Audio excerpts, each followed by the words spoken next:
જય માતાજી। આ એક ચણિયાચોળી બ્લાઉઝ છે, તો આને આપણે કેવી રીતે કટિંગ અને કેવી રીતે સ્ટિચિંગ કરવું તે આપણે જોઈશું। તો આ ટાઈપથી મારી પાસે એક મેઝરમેન્ટ છે, જ્યાં એક સાઈડ ઇંચ હોય અને એક સાઈડ આપણે સેમી હોય। આ 1 ઇંચ છે, એક સાઈડ સેમી છે। તો આ ટાઈપથી જ્યાં આપણે 1 ઇંચ લેવાનું હોય ત્યાંથી આપણે 1 સેમી લઈશું। તો આ પ્રમાણે હું એક કાગળમાં કટિંગ તમને શીખવાડીશ સિમ્પલ રીતે। તો આ ટાઈપથી આપણે કાગળ લઈ લીધું છે, એક સાઈડથી 2 વડું છે, જેમાં આપણે કાપડમાં રાખી એવી જ રીતે મેં અહીંયા પેપરમાં રાખ્યું છે। તો આપણે બ્લાઉઝની લંબાઈ લેવાની છે, તો જેમાં આપણે 14 ઇંચની હોય તો અહીંથી આપણે 14 ઇંચની આપણે જે 14.5 ઇંચનું મેં માર્ક કર્યું છે, તો આવી રીતે માર્ક કરી લેવાનું છે। તો 14.5 ઇંચ આ સાઈડથી, 14.5 ઇંચ આ સાઈડથી આવી રીતે માર્ક કર્યા બાદ હવે આપણે સ્કેલની મદદથી એક લાઇન ડ્રો કરી લઈએ। હવે આપણે માર્ક કર્યા પછી હવે આપણે એક સાઈડથી આવી રીતે મેં જાડો એક માર્કર લીધું છે, જેના કારણે દેખાય। તો હવે આપણે ઉપરથી આપણે જે ગળાના ભાગનું હોય તે આપણે 2 ઇંચ છોડીએ છીએ। 2 ઇંચ છોડી અને પૂરું શોલ્ડર આપણે 6 ઇંચનું રહેશે, તો 6 ઇંચે પૂરેથી મેં માર્ક કર્યું છે। અને હવે આપણે બાઈ ગાળો લઈએ છીએ, તો આપણે 6 ઇંચ આવી રીતે લેવાનું છે, 6 ઇંચ। અને પછી અહીંથી આપણે જેટલું લીધું હોય 6 ઇંચ, તો અહીંયા મેં 6 માર્ક કર્યું છે। તો તમે 5.5નો અમુક માર્ક હોય તો આપણે 5.5 લેવાનું છે। તો આવી રીતે મેં ખૂણો ડ્રો કરી લીધો છે। અને ખૂણો ડ્રો કર્યા પછી હવે આપણે વચ્ચેથી આપણે 1.5 ઇંચનું માર્ક કરવાનું છે, તો 1.5 ઇંચે મેં માર્ક કર્યું છે। અને હવે અહીંથી આપણે બાઈનો જે શેપ દેવાનો છે તે શેપ દઈ દઈએ ગોળાઈમાં। તો આવી રીતે મેં શેપ દઈ દીધો છે। તો આ ટાઈપથી આપણે બાઈના ગળાનું હવે આપણે જે પાછળનો નેક છે ગળાનું તે આપણે માર્ક કરીએ। તો આ ટાઈપથી આપણે જે પણ સાઈઝ તમે લેવા શકો છો તે લઈ લેવાની છે।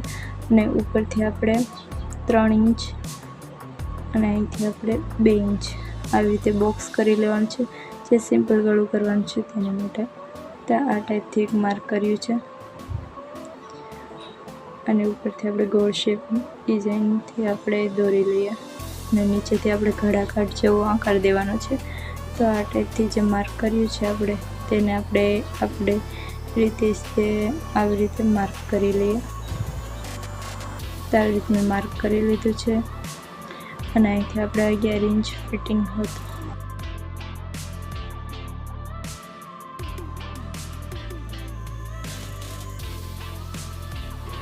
તો આ ટાઈપથી હવે આપણે ડ્રો કર્યું છે તેને આપણે કટ કરી લઈએ। તો આવી જ રીતે જે પાછળનો ભાગ છે જેને આપણે કટ કર્યું છે તેવું આપણે કાપડમાં પણ કટ કરી લેવાનું છે આ જ માપ સાથે। ટાઈપથી આપણે પાછળનો નેક છે તે તૈયાર થઈ ગયું છે। તો હવે આ ટાઈપથી ઉપરથી પેક છે ત્યાંથી આપણે સિલાઈ મારી દેવાની છે। તો આ ટાઈપથી જે છે તે મસ્ત એક સાઈડ પેક છે, જે સાઈડ ગળું છે તે સાઈડ પેક કાપડ છે, અને આ સાઈડથી આપણે જે છે તે સેમ ટુ સેમ દોરી લેવાનું છે। આવી રીતે દોર્યા બાદ હવે આપણે આગળનો ભાગ કટિંગ કરીએ છીએ। તો આપણે આ ટાઈપથી દોર્યા પછી આપણે આગળનો ભાગ કટિંગ કરશું। તો આ ટાઈપથી મેં દોરી લીધું છે, તેની મદદથી લાઈન ડ્રો કરી હવે આગળના ભાગનો જે આપણે માર્ક કરવાનું છે, આપણે આગળનું ગળાનું જે માપ લેવાનું છે, જેને આપણે આગળ જે 2 ઇંચે રાખ્યું હતું તે આપણે 2 ઇંચે રાખી દેવાનું છે ઉપરથી। અને આને આપણે 3.5 ઇંચે રાખીએ છીએ અને આ સાઈડથી 2 ઇંચ અને આ ટાઈપથી 3.5 ઇંચે આવી રીતે એક ચોરસ ખાનો બનાવી લેવાનો છે। અને આની અંદર આપણે ગોળ શેપ ડિઝાઇન કરી લેવાની છે।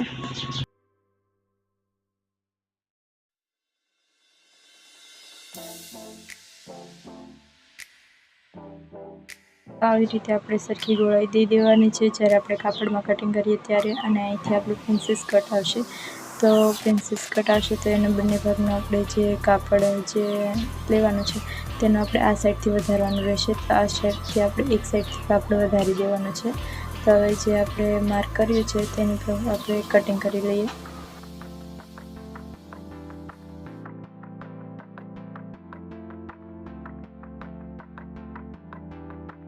હવે આપણે બાઈનું કટિંગ કરી લઈએ। તો અમે ડબલ ફોલ્ડમાં કાપડ લીધું છે 4 વડું, અને 10 ઇંચની લંબાઈ રાખું છું, તો 10 ઇંચ મેં માર્ક કરું છું ઉપર, અને અહીંયા પણ આપણે 10 ઇંચનું માર્ક કરી લેવાનું છે।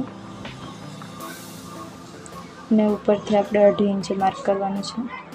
આવી રીતે લાઈન ડ્રો કરી અને આપણે બાઈની ડિઝાઇનનો શેપ દઈ દેવાનો છે।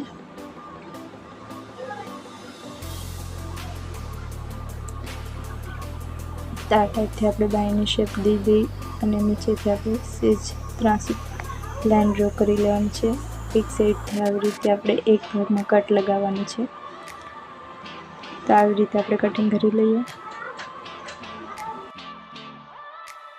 આવી રીતે ખોલી અને આપણે એક સાઈડ જે ડ્રોઈંગ કર્યું છે તેની ઉપર આપણે કટ કરી લઈએ, જે આગળના ભાગમાં આવશે. તો આવી રીતે કટ થયા બાદ આપણે સ્લીવનું કટિંગ થઈ ગયું છે. તો આ 2 સ્લીવ આપણી કટિંગ થઈ ગઈ છે અને પૂરા બ્લાઉઝનું કટિંગ પણ થઈ ગયું છે. પહેલાં આપણે આગળનો ભાગ, પછી બીજો ભાગ અને આપણે આ ત્રીજો ભાગ, આવી રીતે આપણે 3 ભાગને પૂરા કરી નાખ્યા છે, જે આપણે ચણિયાચોળી બ્લાઉઝનું કટિંગ છે.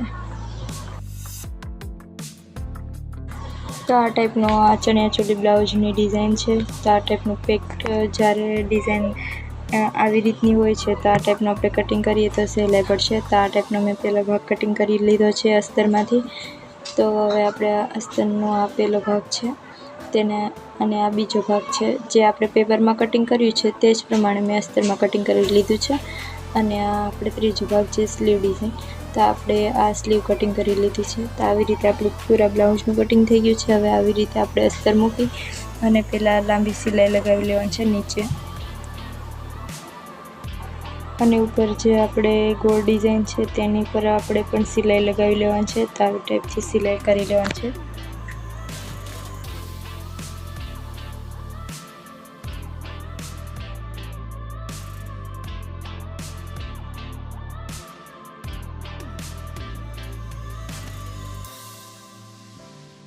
આપણે કટ કરી અને આપણે જ્યાં ગોળાઈ પડે છે ત્યાં આપણે કટ પણ લગાવી દેવાનું છે. આ ટાઈપથી વધનું કાપડ આપણે કટિંગ કરી લેવાનું છે.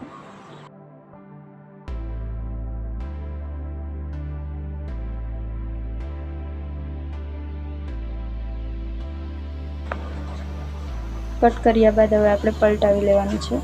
તો આ ટાઈપથી પૂરું ફિનિશિંગ સાથે આપણે પલટાવી લેવાનું છે. અને આપણું મારું આ કાપડ પલટી ગયું છે.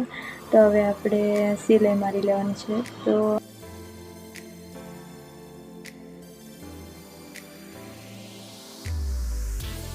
અહીંયા આપણે ધાર સિલાઈ મારી લેવાની છે. જે નીચે આપણે આ સીધી સિલાઈ છે ત્યાં, અને આપણે જે ગોળ નેક છે તેમાં આટલી આખી સિલાઈ આપણે ફરતી મારી લેવાની છે. તો આ ટાઈપથી આપણે સિલાઈ મારી લઈએ.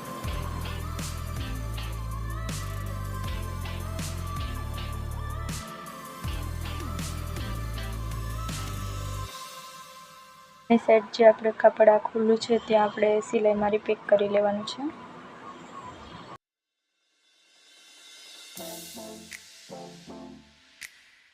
કાપડ આપણે કટ કરી લેવાનું છે. તો આ ટાઈપનું વધનું કાપડ જેટલું પણ છે તેટલું કટ કરી લેવાનું છે. હવે આપણે આના ટક્સ લઈએ. તો આપણે આ ટાઈપથી 4 વડું વાળી અને માર્ક કરી લેવાનું છે. અને આ ટાઈપથી આપણે ટક્સનું નિશાન કરી લેવાનું છે. પહેલાં આપણે એક સીધી સિલાઈ મારવાની છે અને પછી તે સિલાઈને આપણે પકડી અને આપણે ટક્સ લેવાનો છે. તો બંને સાઈડ પહેલાં તો સીધી સિલાઈ મારી લેવાની છે. તો આ ટાઈપની સીધી સિલાઈ મારી અને હવે આપણે ટક્સ કરી લઈએ. તો આ ટાઈપથી મેં ટક્સ લઈ લીધો છે. તો આ ટાઈપથી આપણે બંને ટક્સ લેવાઈ ગયા છે. ટક્સ લીધા બાદ પછી આપણે એક સરખા કરી લેવાના છે અને આપણે આની અંદર પાછળ હૂક રાખવાના છે. આગળ ફૂલ આપણે વર્ક છે એને કારણે, એટલે આપણે આવી રીતે સરખા કટ કરી લેવાના છે વચ્ચેથી. તો એક સાઈડથી આ ટાઈપની મેં પટ્ટીઓ કટિંગ કરી લીધી છે. તો આપણે એક જે પટ્ટી છે જેને 2.5 ઇંચની છે અને એની નીચે આપણે મૂકવા માટે અસ્તરનું કાપડ લીધું છે. અને આ જે સાદી પટ્ટી છે તે 1.5 ઇંચની છે. તો 2 પટ્ટી આપણે 1.5 ઇંચની લીધી છે તે હૂક માટે, અને એક સિમ્પલ આપણે દોરી પલટાવી લીધી છે જે ઉપર નાકા માટે રહેશે. તો આ ટાઈપથી જે પહેલાં તો આપણે આ કાપડ છે તેને અસ્તર ચડાવી લઈએ, જે ચણિયાચોળીનું અસ્તરનું કાપડ ઉપર દેખાય નહીં એટલા માટે. તો આવી રીતે અસ્તરને આપણે જોઈન્ટ કરી લઈએ. જોઈન્ટ કર્યા બાદ હવે આપણે પહેલાં હૂક મૂકવાની પટ્ટી કરીએ છીએ. તો પહેલાં સીધી સિલાઈ લગાવી લેવાની છે આપણે એક પટ્ટીને વાળીને. તો આ ટાઈપથી સિમ્પલ રીતે આપણે મૂકવાની છે પટ્ટી. વધનું કાપડ આપણે કટ કરી અને આ એક સિલાઈથી આપણે એક પટ્ટી મૂકી છે અને આ ઉપરથી આપણે બીજી પટ્ટી મૂકીએ છીએ. તો આ ટાઈપથી મેં આટલી આખી પટ્ટી મૂકી અને આ ટાઈપથી મેં 2 માર્ક કર્યા છે. તો આ માર્ક ઉપર આપણે સિલાઈ લગાવવાની નથી, એટલે જ્યાં આ માર્ક કરું છું ત્યાં આપણે સિલાઈ લગાવવાની નથી. ત્યાંથી આપણે હૂક એવી રીતે મૂકવાના છે કે જ્યાંથી બહાર ન દેખાય. એટલા માટે આપણે બીજી પટ્ટે મૂકીએ છીએ. તો આપણે એવી રીતે સિલાઈ મારી લેવાની છે. જે આંકા છે ત્યાં આપણે ઊભી સિલાઈ મારવાની છે, ત્યાં કાપડ ખુલ્લું રહેવું જોઈએ. તો આવી રીતે આપણે સિલાઈ મારીને પૂરી પટ્ટી તૈયાર કરી લઈએ.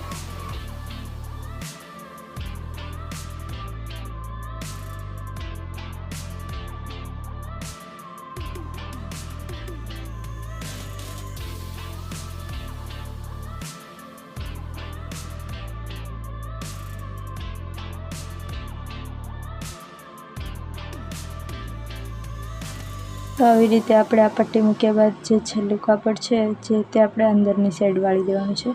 અને જે પાછળથી આપણે જોઈએ તો આવી રીતે ખાલી જગ્યા છે. તો આવી રીતે જે જગ્યા આપણે રાખી હતી ત્યાંથી આવી રીતે હૂક આપણે કાઢી લેવાનું છે. તો જે આ બે પટ્ટી છે એમાં વચ્ચે જે જગ્યા છે જ્યાં આપણે મેં લીટા કર્યા હતા, ના આવી રીતે આપણે હૂકને બહારની સાઈડ રાખવાનો છે. તો આવી રીતે આપણે બધા હૂક ફિટ કરી લીધા છે. અને જે સિમ્પલ રીતે આપણે આ પટ્ટીને પાછળની સાઈડ વાળી દેવાની છે. એટલે આપણે હૂક પાછળ જે સ્ટીચ કરવા પડે તે સ્ટીચ પણ નહીં કરવા પડે હાથની મદદથી. અને આપણી સિમ્પલ રીતે સરસ મજાની આ પટ્ટી તૈયાર થઈ જશે. તો આવી રીતે સિમ્પલ રીતે એક સિલાઈ મારી લેવાની છે. તો આ ટાઈપથી આપણે હૂક કરી શકીએ છીએ. અને સિમ્પલ રીતે પછી આપણે હાથ સિલાઈથી જો આપણે અંદર ટાંકા લેવા હોય તો લઈ શકીએ. તો આવી રીતે આપણે તૈયાર કરી લઈએ આ પટ્ટી. તો આ બીજી પટ્ટી છે તેને આપણે નીચેથી મૂકવાની છે અને નીચેથી આવી રીતે કટ કરીને ઉપરથી આપણે આવી રીતે વાળવાની છે. અને આપણે હૂકની અંદર રહે એ પ્રમાણે આપણે સેજ આવી રીતે સીવવાનું છે, એટલે હૂક એની અંદર રહી શકે. તો આવી રીતે આપણે સિમ્પલ રીતે સ્ટીચ કરી લેવાનું છે.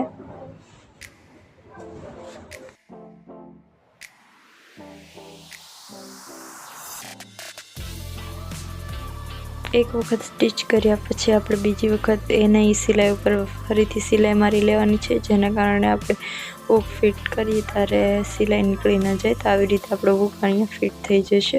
તો પાછળનો ભાગ આપણે રેડી કરી લીધો છે ને હૂક આ ટાઈપથી આપણે ફિટ થઈને સરસ મજાનો રહેશે. અને ઉપર આપણે એક બટન આવશે, એટલે આપણે આ પતલી મેં એક દોરી તૈયાર કરી લીધી હતી અને આપણે સ્ટીચ કરી લઈએ. તો આવી રીતે રફથી સિલાઈ મારી લેવાની છે, એટલે આપણું જે પાછળનું બટન છે તે એની અંદર ફિટ થઈ શકે. સામેની જગ્યાએ આપણે બટન. અને આ એક ચણિયા ચોલીમાં આ હેવી કાચવાળો પટ્ટો છે તો તેને આપણે ટક્સમાં લીધેલા ન આવે એટલે ઉપરથી આપણે મૂકીએ છીએ. તો સિમ્પલ રીતે આપણે આને નીચેથી અને એક ઉપરની સાઈડ એવી રીતે બે સિલાઈ મારી લેવાની છે. એટલે આપણે જે પાછળનું જે ડિઝાઇન છે એનો વધારે લુક આવે. અને કાચવાળો છે એટલે મેં ઉપરથી મૂકવાનું ટ્રાય કર્યું છે. તો આ ટાઈપથી આપણે સિલાઈ મારી લેવાની છે, બંને સાઈડ, ઉપરની સાઈડ, નીચેની સાઈડ. અને બંને ભાગમાં આપણે અલગથી આવી રીતે મૂકવાનો રહેશે. તો આ ટાઈપથી આપણે પટ્ટો મૂકી દેવાનો છે. તો મેં આ પટ્ટો મૂકી દીધો છે, તમે જોઈ શકો છો. અને હવે આગળનો ભાગ છે. તો આગળના ભાગમાં આપણે પહેલાં સિમ્પલ રીતે એક સિલાઈ મારી લેવાની છે નીચેની સાઈડ અને સરખી રીતે સરખાવી લેવાનું છે. એટલે આપણું કાપડ કાંઈ આડોળું ન રહે. નીચે વર્ક કરેલું છે તો જે ઠેકાણે આપણે રાખ્યું છે તો એ જ પ્રમાણે આપણે આવે. તો આવી રીતે સિમ્પલ રીતે સિલાઈ મારી લઈએ નીચે.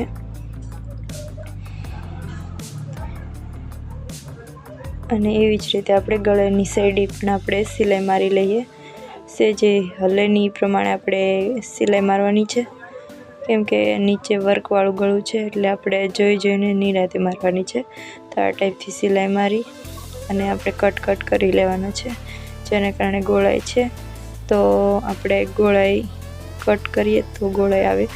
તો આ ટાઈપથી આપણે એક અસ્તર ઉપર સિલાઈ મારી લેવાની છે. મેન ફેબ્રિક ઉપર સિલાઈ નથી મારવાની, કે એમાં વર્કવાળું ગળું છે એટલે સિલાઈ આવશે નહીં.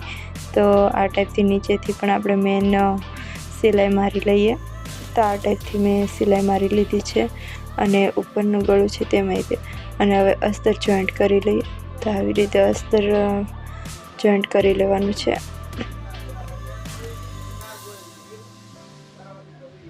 બંને સાઈડથી આવી રીતે અસ્તર જોઈન્ટ કર્યા બાદ આપણે વધનું કાપડ છે તે કટિંગ કરી લેવાનું છે. કટિંગ કર્યા બાદ હવે આપણે પ્રિન્સેસ કટ લેવાનું છે. તો જે વર્કવાળું છે તે વચ્ચે ન આવે એ પ્રમાણે આપણે પ્રિન્સેસ કટ સેજ નિરાતે દોરી લેવાનું છે. બંને સાઈડ આવી રીતે આપણે પ્રિન્સેસ કટ છાપી લેવાનું છે.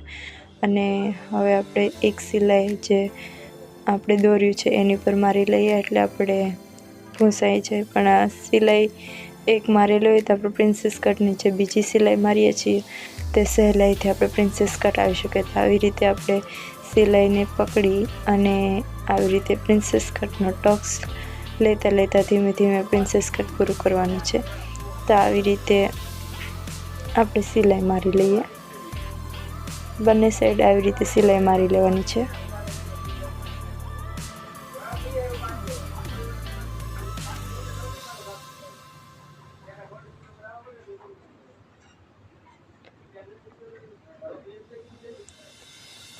તો આ ટાઈપથી સિલાઈ માર્યા બાદ આગળનો ભાગ છે એ રેડી થઈ ગયો છે.